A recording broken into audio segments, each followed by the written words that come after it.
네, 할렐루야, 아멘.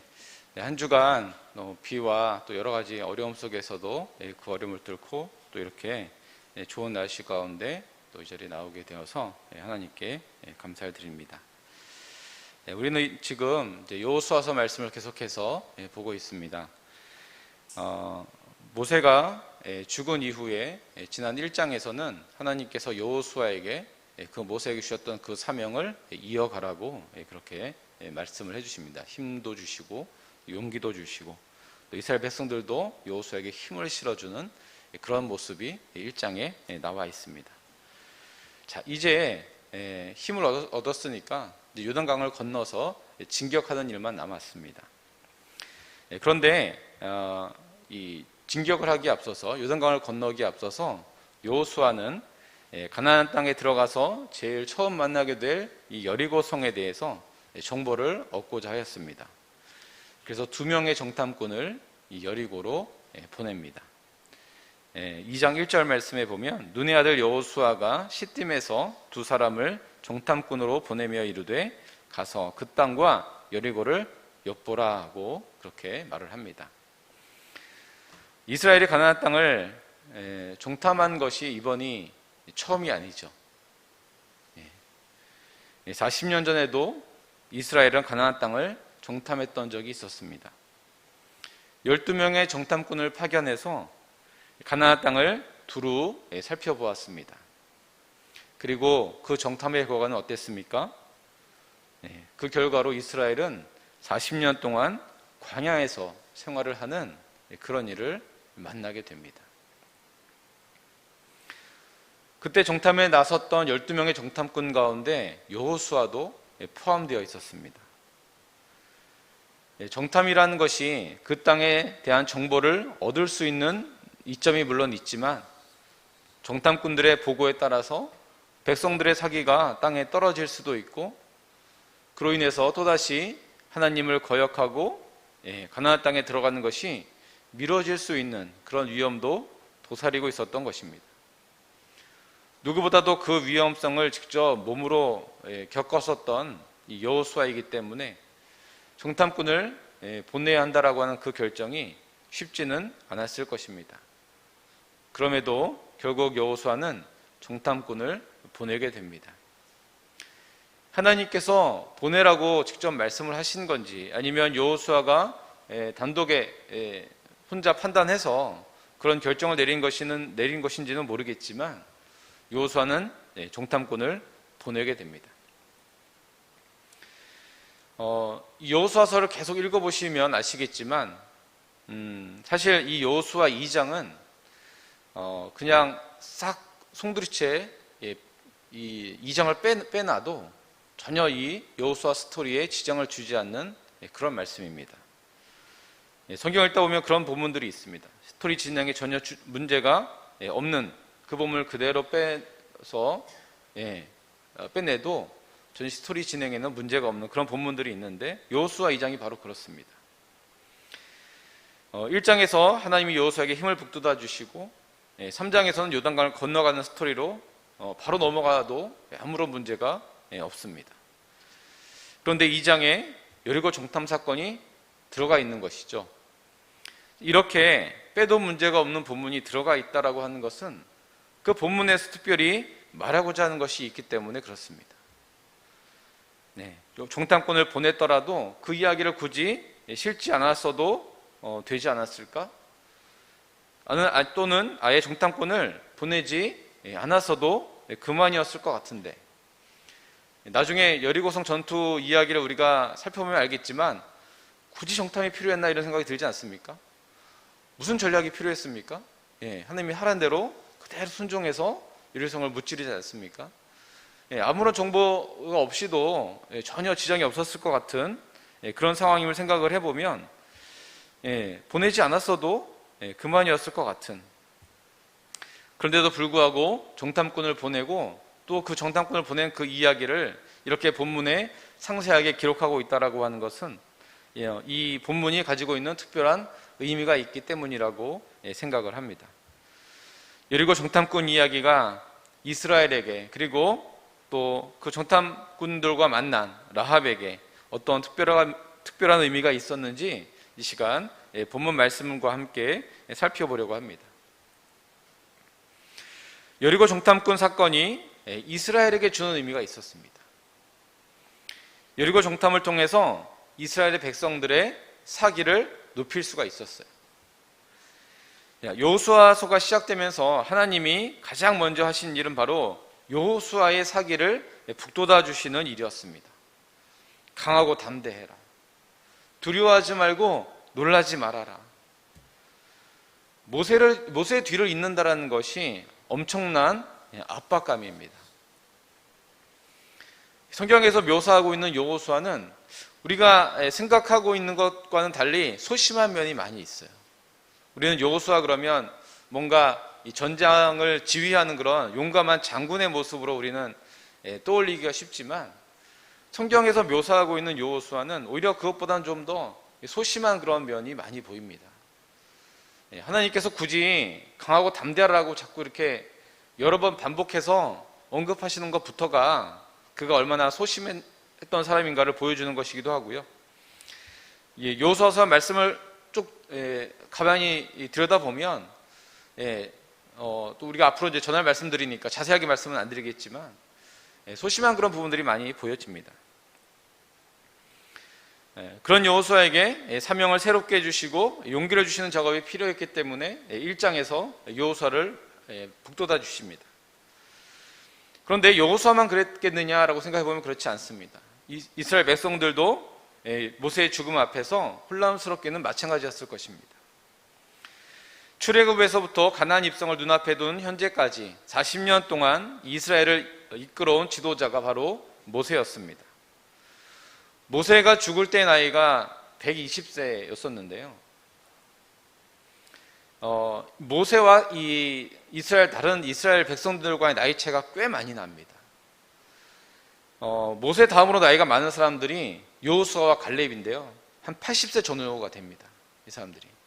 벌써 이 모세하고도 한 40세 차이가 나잖아요. 근데 여호수아와 갈렙 말고 제일 나이가 많은 사람은 60살이에요. 60살. 왜냐하면 40년 전에 가나안 정탐이 있고 나서 그 당시 20세가 넘었던 사람들은 광야에서 다 죽었어요.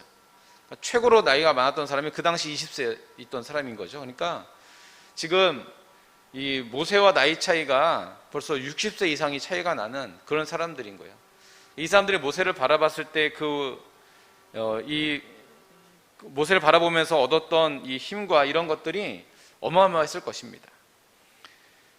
대체 불가로 여겨지던 이 모세를 바라보고 따랐던 이스라엘 백성들이었는데 그들에게도 위로와 또 용기가 필요한 시점이었던 것이죠. 이때 이 정탐꾼들이 가져온 소식은 이스라엘의 사기를 올려주기에 부족함이 없는 그런 소식이었습니다. 여호수아 2장 24절에 보니까 이 정탐꾼들이 여호수아에게 보고를 합니다. 진실로 여호와께서 그 온 땅을 우리 손에 주셨으므로 그 땅의 모든 주민이 우리 앞에서 간담이 녹았습니다. 이런 보고를 올렸어요. 어찌 보면 40년 전에 여호수아가 했던 보고와도 비슷합니다. 그들은 우리의 밥입니다. 당장 우리가 올라가서 그들을 칠 수 있습니다 라고 했던 그 보고와 별반 다르지 않습니다. 그들이 우리 때문에 간담이 지금 녹았어요. 용기 내서 우리가 쳐들어가면 됩니다 라고 아주 백성들의 사기를 높여주는 그런 보고를 하고 있습니다. 하나님은 하나님의 일을 하는 사람들에게 용기를 주시는 그런 일에 정말 진심이신 분이에요. 사사기 시대에 보면 기드온이라는 사람이 있습니다. 우리가 기드온과 300용사 이렇게 보통 통칭하기 때문에 기드온을 용감한 사람이겠거니 생각할 수 있지만 그 말씀을 잘 읽어보면 기드온 역시도 겁쟁이였구나라고 하는 것을 알 수가 있어요. 그래서 그런지 하나님이 명령을 내리면 자꾸 하나님을 시험해봐요. 정말 제가 이거 가서 이기는 거 맞습니까? 이렇게 시험해봅니다. 양털 뭉치 갖다 놓고 한 번은 마르게 해달라고 그랬다가 한 번은 젖게 해달라고 했다가 이런 시험도 하고요. 그것도 부족했는지 싸우기 바로 전날 하나님께서 이 기드온에게 적진 가운데 한번 내려가 봐라 이렇게 시켜요.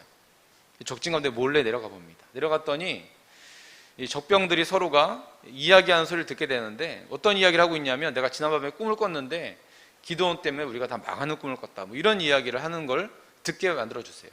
그걸 듣고 나서 기드온이 옳았구나, 내가 이들을 무찌를 수 있겠구나, 이렇게 힘을 얻는 그런 장면이 있습니다.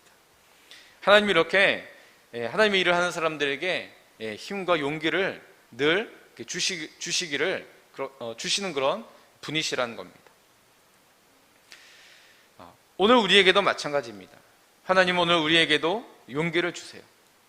강하고 담대해라, 놀라지 말고 두려워하지 말라고 우리에게 말씀해 주십니다. 말씀을 통해서, 또 사람들을 통해서, 때로는 상황과 환경을 통해서 이 땅에서 영적 전쟁을 치르며 살아가는 우리에게 새 힘을 공급해 주시는 것입니다. 열왕기상에 보면 이세벨 엘리야의 이야기가 나옵니다. 엘리야가 갈멜산에서 850명의 이 이방 선지자들과 불대결을 벌여서 무찌르게 되는데, 그 이후에 어떤 일이 벌어지냐면 이세벨이 엘리야를 죽이겠다고 선언을 합니다. 엘리야, 너 내가 죽여버리겠어, 이렇게 선언을 합니다. 그러니까 엘리야가 갑자기 간이 쪼그라들어요. 그래서 도망갑니다. 저 멀리 남쪽으로 도망가요. 도망가서는 한다는 이야기가, 나 이제 할 만큼 했으니까 하나님 나를 데려가 주십시오, 이렇게 얘기를 하고 있어요. 그가 완전히 낙담을 합니다.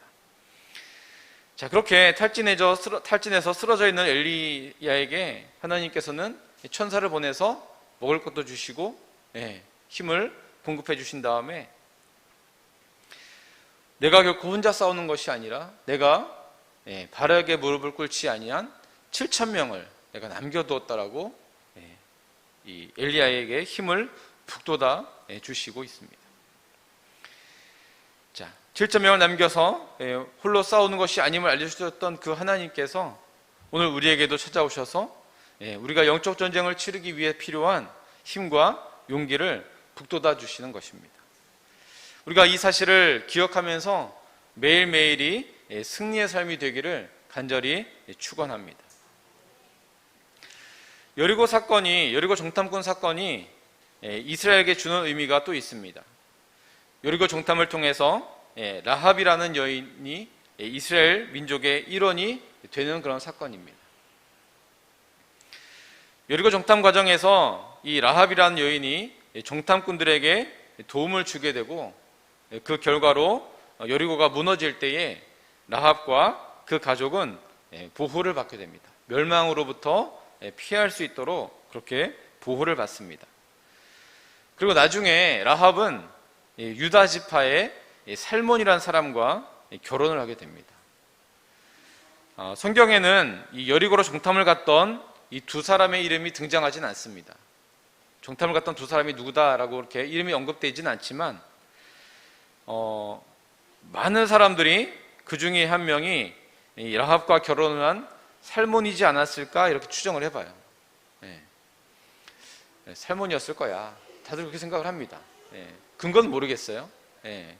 근데 뭐 여러 가지 그 이방인을 바라보는 뭐 시각이라든지 뭐 이렇게 여러 가지 상황들을 보면, 그나마 그래도 이 어떤 그런 과정들을 겪었던 이 살몬이 정탐꾼이 결혼을 할 가능성이 많지 않았겠느냐 이렇게 생각을 하는 것 같습니다. 어쨌든 살몬이라는 사람이 이 라합과 결혼을 해요.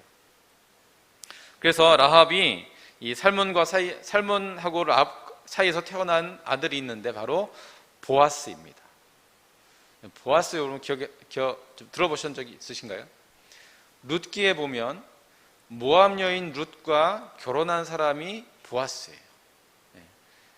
그러니까 원래 이렇게 모압으로 떠나갔다가, 나오미가 가족들과 함께 모압으로 떠나갔다가 이제 시어머니 나오미와 룻이 함께 돌아오게 됐는데, 이때 이 이스라엘 지역에서 이 룻과 결혼한 사람이 바로 보아스입니다.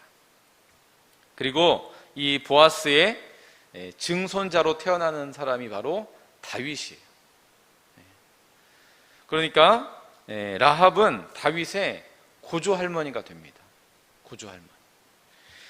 자, 나중에 신약 성경에 보면 예수님의 족보가 등장하는데요. 예수님의 족보에 5명의 여인이 등장을 합니다. 그 중에 한 사람이 바로 라합입니다.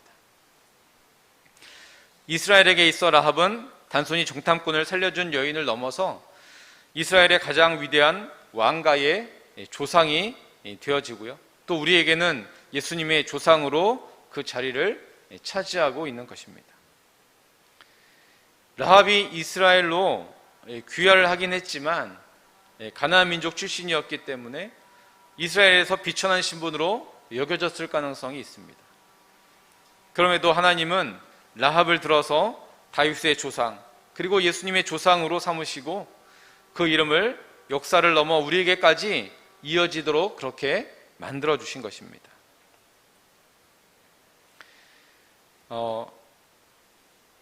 이 미국의 킴버리라고 하는 그런 주일학교 교사가 있었습니다. 이 킴버리라고 하는 이 주일학교 교사가 자기 주일학교 학생 가운데 구두방에서 일하고 있는 한 이 소년을 그가 돌보고 그에게 복음을 전해서 그가 하나님의 사람이 되도록 그렇게 만든 적이 있었는데 그 소년이 무디라는 사람입니다. 미국에서 굉장히 유명한 전도자로 알려진 이 무디라는 사람이에요. 그리고 이 무디의 영향을 받았던 메이어라는 사람이 있었고 또 이 메이어에게 영향을 받았던 체프만이라는 사람이 있었고 또 이 체프만에게 전도받았던 썬데이라는 사람이 있었습니다. 썬데이가 한 번은 3주간의 어떤 집회를 열어서 전도 집회를 열었는데 3주간 동안 집회를 열었지만 그 집회를 통해서 회심한 사람은 딱 한 명이 있었어요. 16세 소년 딱 한 명. 근데 그 소년이 바로 유명한 전도자인 빌리 그레이엄입니다. 우리나라에도 와서 전도했었고 전 세계의 수천 명의 사람들에게 복음을 전했던 빌리 그레이엄이라는 사람이 바로 그 집회에서 회심을 했던 소년이었습니다. 이 킴버리라는 사람은 사실 잘 알려져 있지 않습니다. 하지만 그가 했던 일은 구두방에서 일하는 무디라는 한 가난한 학생에게 복음을 전한 것이었었는데 복음을 가르친 것이었었는데 그것을 통해 나타난 영향력은 현대 기독교 역사에서 무시할 수 없는 그런 것입니다. 우리나라에 선교사로 오셨던 분들 가운데 많은 분들이 이 무디의 영향을 받았던 사람들이 많이 있었어요. 그렇게 따지고 본다면 우리도 그분의 영향을 받았다라고 볼 수가 있을 것입니다. 오늘 우리가 교회를 섬기고 또 영혼을 섬기는 헌신이 지금 당장은 하나님 나라를 위해서 대단한 업적을 남기는 것처럼 보이지 않을 수 있습니다. 하지만 하나님은 우리의 섬김과 헌신을 통해서 하나님의 위대한 역사를 이루어 가신다라고 하는 것을 여러분은 반드시 기억하셨으면 좋겠습니다. 제가 이제 청년 시절에 저와 이렇게 믿음을 같이 나누었던 그런 친구들이 있었는데 그 친구들 가운데 보면 일찍 목회의 길을 들어서서 목회자의 길을 가고 있는 친구도 있고 또 선교사로 일찍 헌신을 해서 선교사의 길을 가고 있는 친구들도 있습니다. 그 친구들 지금 보면 이미 이제 나이도 어느 정도 되고 했으니까 제 이제 삼척에서 그 목회하고 있는 친구 같은 경우에는 담임 목사뿐만 아니라 노회장까지도 하고 증경노회장으로 이렇게 활동하고 있는 그런 친구도 있어요. 그리고 이제 또 선교사로 나간 친구 같은 경우에 이미 여러 텀을 거쳐서 선교 활동을 하고 이제는 시니어 선교사로서 그 영역을 더 확장하고 있는 그런 친구도 있습니다. 그런 친구들을 보면서 좀 이렇게 때로는 제 마음 가운데 이렇게 실망하는 마음이 좀 들기도 해요. 그러니까 어떤 거냐면 굳이 신학을 하지 않고 직장 생활을 그냥 열심히 하면서 교회를 섬겼으면 어땠을까 이런 마음이 들기도 하고요. 아니면 좀 더 일찍 신학을 해서 좀 더 빨리 자리를 잡고 이렇게 그 친구들처럼 그렇게 정말 활발한 활동을 할 수 있었으면 어땠을까 이런 생각을 해보기도 합니다. 현재 제 모습이 양쪽에 다리를 걸치고 이도저도 아닌 모습처럼 보여지지는 않을까?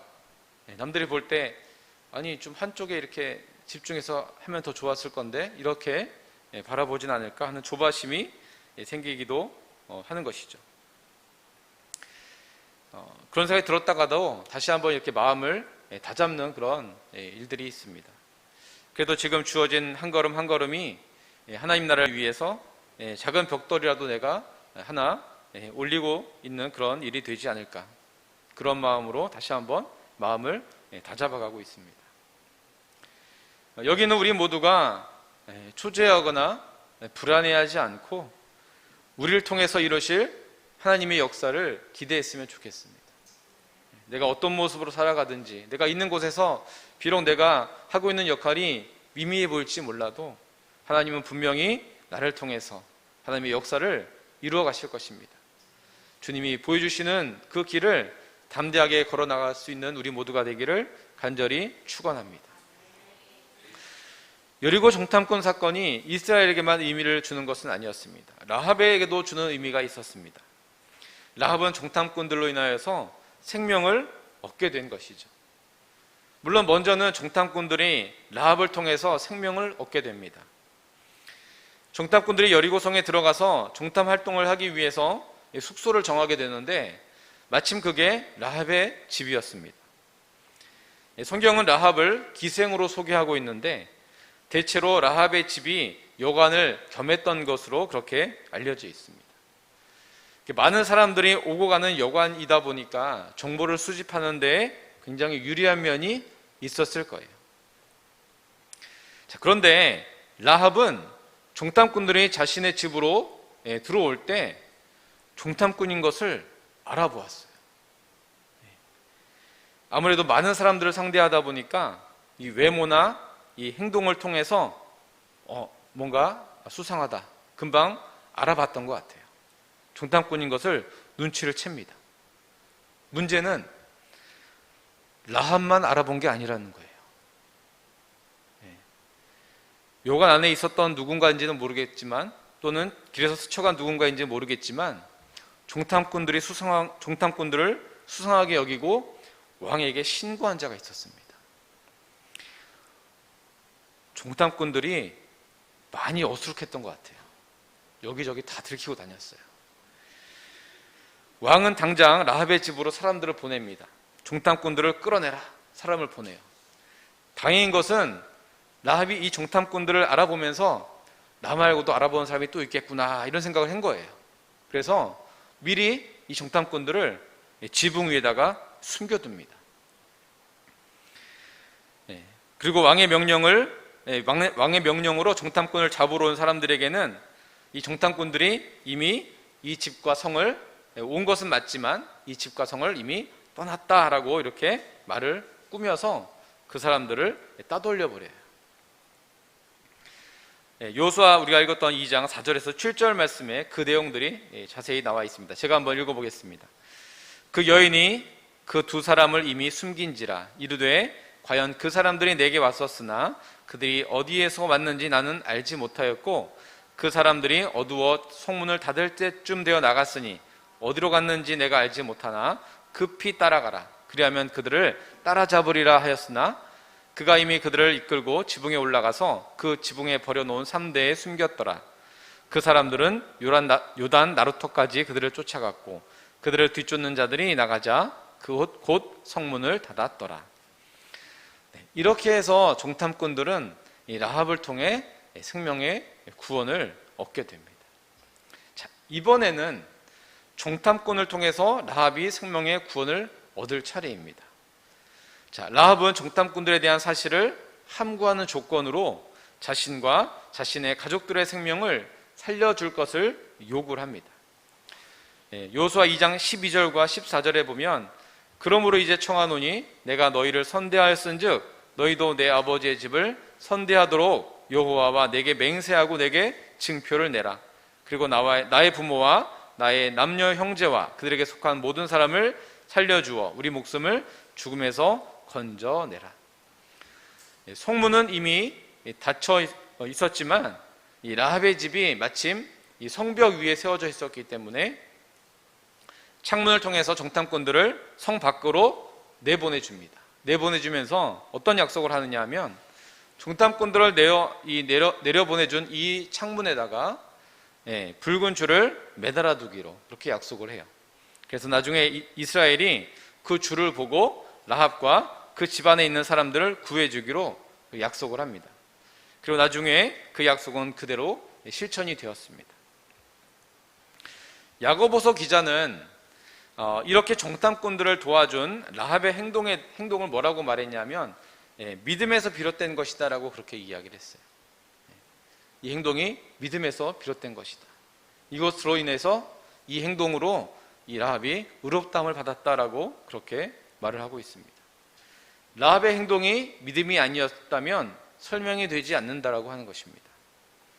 라합이 추적자들을 거짓으로 따돌리고 정탐꾼들을 살려준 것은 어찌 보면 민족을 배반하는 그런 행위인 것입니다. 민족을 배반하면서까지 라합이 정탐꾼들을 도왔던 것은 믿음이 있었기 때문에 가능했다라는 것이죠. 무슨 믿음이었을까요? 정탐꾼과 라합의 대화에 그 믿음의 흔적이 나타나 있습니다. 2장 9절에서 11절까지 말씀을 우리 같이 한번 읽어볼까요? 말씀 찾아서 같이 한번 읽어보도록 하겠습니다. 2장 9절에서 11절까지 말씀입니다. 시작. 말하되 여호와께서 이 땅을 너희에게 주신 줄을 내가 아노라. 우리가 너희를 심히 두려워하고 이 땅 주민들이 다 너희 앞에서 간담이 녹나니 이는 너희가 애굽에서 나올 때에 여호와께서 너희 앞에서 홍해물을 마르게 하신 일과 너희가 요단 저쪽에 있는 아모리 사람의 두 왕 시온과 옥에게 행한 일 곧 그들을 진멸시킨 일을 우리가 들었음이니라. 우리가 듣자 곧 마음이 녹았고 너희로 말미암아 사람이 정신을 잃었나니 너희의 하나님 여호와는 위로는 하늘에서도 아래로는 땅에서도 하나님이시니라. 아멘. 라합은 하나님이 하신 일을 믿었어요. 홍해물을 마르게 하신 것, 또 요단 저쪽에서 요단 동쪽에 있는 왕들을 물리치게 하신 것, 이런 하나님이 하신 일을 그가 믿었습니다. 그리고 하나님에 대하여서 하늘과 땅을 주관하시는 분이라고 그가 믿었습니다. 라합은 정탐꾼들을 통해서 하나님을 믿는 것이 아니었습니다. 정탐꾼들을 만나기 전부터 하나님을 믿고 있었던 것입니다. 하지만 정탐꾼들을 만나지 않았다면 생명을 구원받지는 못했을 것입니다. 여리고가 무너질 때 그들 여리고와 함께 멸망당했을 것입니다. 그렇다면 라합에게 정탐꾼들은 어떤 의미인가? 정탐꾼은 하나님께서 라합에게 보내신 하나님의 사자였던 것입니다. 하나님은 라합의 믿음을 보셨습니다. 그리고 멸망의 성에서 그녀를 구해내시기 위해 정탐꾼들을 라합에게 보내신 것입니다. 정탐꾼의 자질이라고는 눈 씻고 봐도 찾아볼 수 없는 이 사람들을 오직 라합을 위해서 보내신 것입니다. 여호수아가 정탐꾼을 보내고 돌아오기까지 며칠의 시간이 걸렸어요. 며칠 동안 조사한 결과를 기대하는 마음으로 들었을 것입니다. 보고 내용 나쁘지 않았습니다. 저들이 다 마음이 녹아내렸다고 그렇게 보고했지 않습니까? 근데 사실 정탐꾼들은 여리고성에 들어간 첫날 걸렸어요. 그리고 3일을 산속에 숨어 있었습니다. 숨어 있다가 돌아간 거예요. 정탐을 제대로 한 게 없었어요. 이보다 더 어수룩할 수가 없습니다. 어떻게 정탐꾼을 선발되었는지 과정이 의심스러울 정도입니다. 그런데도 2장 마지막에 보고는 그럴듯하게 해요. 잘 보면 이 보고가 바로 라합이 해준 말이에요. 라합이 해준 말을 그대로 옮겨놓고 있어요. 하나님은 정탐꾼의 자질에 관심이 있지 않으셨습니다. 가서 라합이라는 여인을 구해내는 것에 관심이 있으셨어요. 하나님은 구원받을 한 사람을 찾아가셨던 것입니다.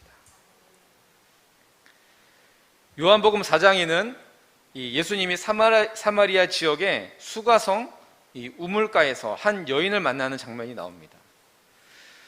그 여인은 예수님과의 대화를 통해서 예수님을 믿게 되어져요. 이 일이 간단해 보이지만 이 대화의 장이 마련되기 위해서 수많은 무대 장치들이 필요했습니다. 마침 예수님이 사마리아로를 관통하기로 결정을 하세요. 사실 그 당시 이 갈릴리 지역과 유대 지역을 여행하는 사람들은 절대 사마리아를 관통하지 않습니다. 좀 시간이 걸리더라도 요단강 동편으로 돌아서 이동을 해요. 예수님도 성경에 그렇게 돌아서 이동한 그런 기록들이 많이 있습니다. 그런데 유독 이때만은 관통해서 가자라고 예수님이 말씀을 하신 거예요. 또 마침 예수님이 피곤하셔서 우물가에 앉으세요. 그냥 지나가셨어도 될 일인데 피곤하다 그러면서 그 우물가에 자리를 잡고 앉으십니다. 그리고 마침 또 제자들이 양식을 준비해 오지 않았어요. 그래서 먹을 걸 사러 다 마을로 들어갔어야 했습니다. 그리고 여인이 아무도 우물가에 물을 기르러 오지 않는 그 12시, 그 시간에 이 여인이 이 우물가에 물을 기르러 오게 돼요. 이렇게 단 둘이 만날 수 있는 환경을 위해서 많은 무대 장치들이 있었습니다. 그저 우연히 성사된 만남이 아니었던 것입니다. 그 여인을 찾아서 예수님께서 그곳으로 가셨던 것이었습니다. 하나님은 구원받을 한 사람을 찾아가신 것입니다. 하나님은 바로 나에게도 그렇게 찾아오셨습니다. 우리는 모두 하나님을 알게 된, 하나님을 믿게 된 경로가 있습니다. 그 경로는 다 다를지 모르겠습니다. 어떤 분은 모태신앙을 통해서, 또 어떤 분은 친구나 가족의 전도를 통해서, 또는 어떤 모임이나 만남을 통해서 예수님을 알게 되고 믿게 되신 분들이 있을 것입니다. 혹은 자발적으로 교회에 나오신 분도 있을지 모르겠습니다. 그냥 갑자기 나오고 싶었어요 이러면서, 아니면 꿈에 하나님이 나타나셔서 교회 가보라고. 우리에게는 잘 일어나지 않는 일일지 모르겠지만 선교지 가운데 창의적 접근 지역이라고 하는 지역이 있습니다. 이 지역은 어떤 지역을 말하냐면 이렇게 드러내놓고 복음을 전할 수 없는, 드러내놓고 이 교회를 세울 수 없는 그런 지역들을 말해요. 그러니까 일반적인 방법으로는 안 되고 창의적인 방법으로 접근해야만 복음을 전할 수 있는 지역이다라고 해서 창의적 접근 지역이라고 말하는데, 그런 지역에서 숨어서 사역하신 선교사님들이 많이 있습니다. 그런데 이 선교사님들이 접촉할 수 있는 사람들이 한계가 있다 보니까 하나님께서 직접 꿈으로, 환상으로 만나주시는 사람들이 있어요. 선교사님들이 이렇게 대화를 하다 보면 하나님이 나에게 나타나셨다고 하는 그런 사람들을 만난다고 하는 것입니다. 이처럼 우리는 하나님이 믿게 된 경로는 다 다릅니다. 하지만 공통적인 것이 있다면 그것은 바로 하나님이 나를 찾아오셨다라고 하는 거예요. 멸망의 길로 걸어가고 있는 나를 찾아오셔서 생명의 길로 인도해 주셨다라고 하는 것입니다. 하나님께서 먼저 나를 찾아오신 것, 이것을 우리는 은혜라고 말합니다. 종탐꾼과 라합의 만남은 이스라엘에게 의미가 있었습니다. 종탐꾼과 라합의 만남을 통해서 이스라엘은 하나님이 주시는 용기를 얻게 됩니다. 그리고 다윗과 예수님의 조상이 되는 라합을 민족의 일원으로 받아들이게 됩니다.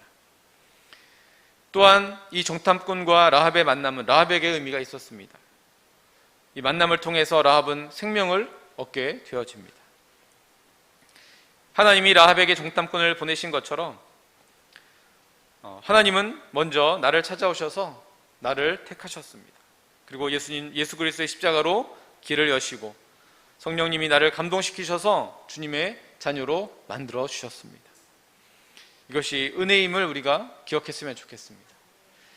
하나님이 라합을 다윗과 예수님의 조상을 삼으신 것처럼 비록 지금 내가 하고 있는 섬김과 희생이 작아 보일지라도 하나님은 우리를 통해 하나님의 역사를 이루어 가신다는 사실을 기억하시기 바랍니다.